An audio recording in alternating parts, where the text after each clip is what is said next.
da qual foram anuladas as sessões do plenário da Câmara dos Deputados, tarari, tarará, tarará. Vocês estão vendo a imagem aí desse documento assinado por Valdir Maranhão, primeiro vice-presidente no exercício da presidência da Câmara lá. Ou seja, às 10 da manhã, 11 da manhã, Valdir Maranhão inflou o seu boneco, entrou no teatro do impeachment, revogou a sessão da Câmara com a decisão do plenário por ampla maioria de votos, como se isso não fosse produzir um fato político incontornável. Às 4, 5 da tarde, 6 da tarde, o senhor Renan Calheiros anulou ou ignorou, passou por cima do ato do senhor Valdir Maranhão, ou seja, o Maranhão revogou a sessão, o Renan revogou o Maranhão, e aí à meia-noite o Maranhão revogou o Maranhão. Agora digam para mim se isso é luta política ou é perda absoluta e completa e conjunta do senso de ridículo. E o que é pior, a perda do senso de ridículo contamina, inclusive, a bancada aliada de Dilma no Congresso Nacional, que diante da evidência, da fragilidade evidente deste ato, ele é natimorto politicamente. Eu não vou. Vamos discutir. E a legalidade do ato? Eu vou dizer aqui, a legalidade do ato, o Maranhão enumerou 3 coisas. Primeiro, que o comunicado da decisão da Câmara naquele processo tinha que chegar ao Senado não por ofício, mas sim por resolução. Ou seja, o tipo de papel, o tipo de documento que comunicou que a vaca foi pro brejo tinha que ser timbrado, entenderam? A vaca foi pro brejo. O criador perdeu a vaca. A tragédia está consumada. Não recupera mais o gado. Vai morrer de fome no inverno.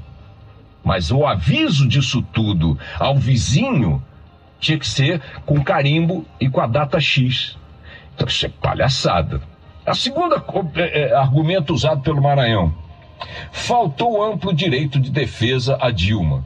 Minha gente, pelo amor de Deus, o senhor José Eduardo Cardoso, advogado-geral da União e da Dilma, e todos os seus aliados, juristas, advogados, ex-ministros de Supremo e tudo mais, que se manifestaram ao longo dos últimos meses, cronistas, articulistas, o diabo, que se manifestaram nos últimos meses fora e dentro dos plenários, onde a coisa estava sendo decidida, é gigantesco.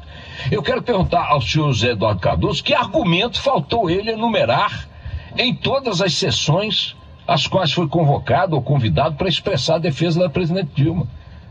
Eu quero ouvir de todos aqueles que lá estiveram para dizer o que achavam do processo de impeachment defendendo Dilma, se deixaram de falar alguma coisa.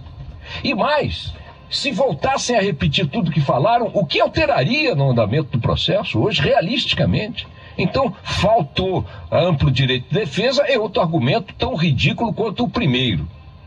E o terceiro argumento do senhor Maranhão foi de que os deputados não poderiam ter antecipado declarações dizendo que iam estar contra ou a favor do voto, como se fosse impossível imaginar que Paulinho da Força, essa figura deplorável do cenário político nacional, mudaria de opinião em função desta manifestação prévia de voto, ou que os deputados do PT também não poderiam declarar que apoiam Dilma antecipadamente, antes da votação. Quer dizer, um conjunto de alegações tão caricatas quanto a própria figura do Maranhão.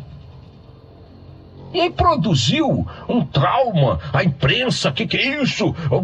Os jornalistas todos de Brasília analisando com profundidade o que motivou o Maranhão, deixou de motivar.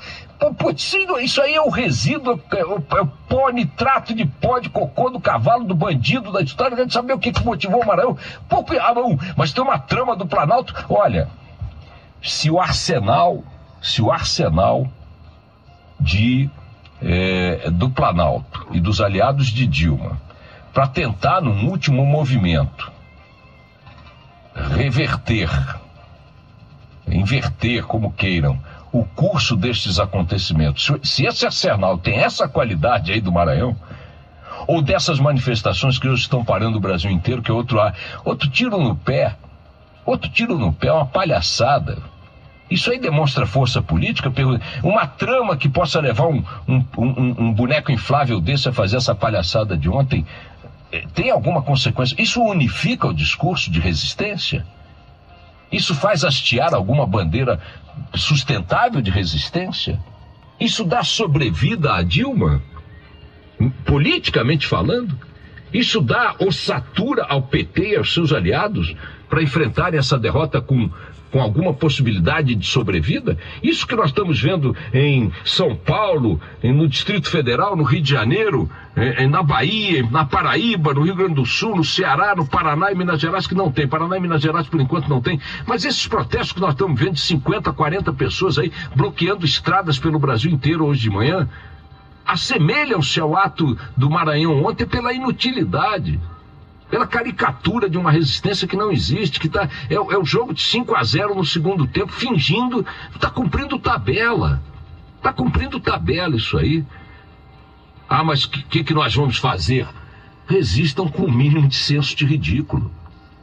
Posicionem-se diante da sociedade com uma discussão política que permita a vocês ter no mínimo um cardápio para oferecer à sociedade depois dessa derrota consumada que está aí. Porque desse jeito, eu vou te contar, é melancólico. Além da derrota em si, foi-se embora o senso do ridículo. Vamos lá.